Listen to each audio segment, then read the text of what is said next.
मौगी गोद मिले चाहे करिया बाकी किनार ना मिले।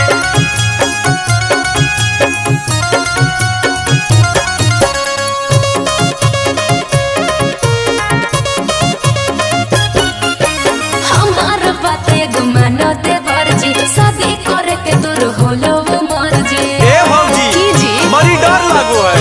हमार बाते गुमानो दे वर्जी शादी करे के दूर होलो वो मर्जी।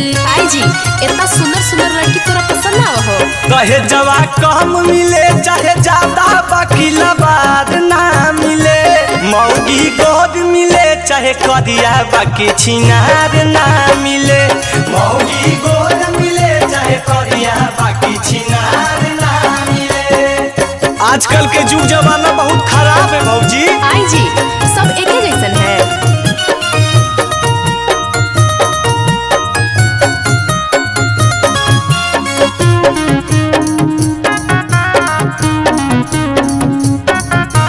गोद मिले चाहे करिया किनार ना मिले।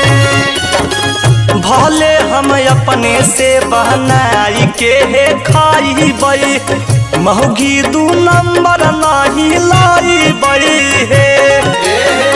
मौगी दू नंबर नहीं लाई हे। पातर छितर तोर देहिया हो मोगे के हाथ से खइबो त मोटाइबो। भले हम साइकिल पर चढ़बै बाकी थार ना मिले। अच्छा। मौगी गोद मिले चाहे करिया बाकी छिनार ना मिले।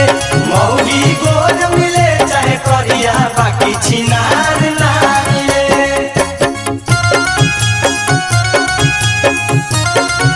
किनार ना मिले।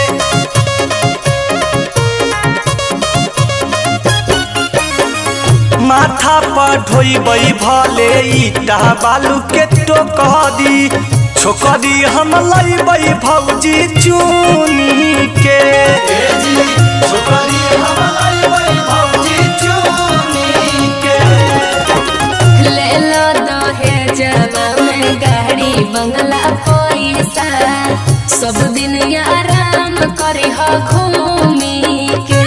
भले चिंटू आया मित के सोना के हार ना मिले। हाँ। मौगी गोद मिले चाहे करिया बाकी छिनार ना मिले। मौगी गोद मिले चाहे करिया बाकी छिनार ना मिले। ए देवर जी हमरा बहनिए से करला सुंदर भी मिलतो और दहेजो भी मिल जैतो। ए भौजी उ तो और 3 4 5 गो रख ले अखुन।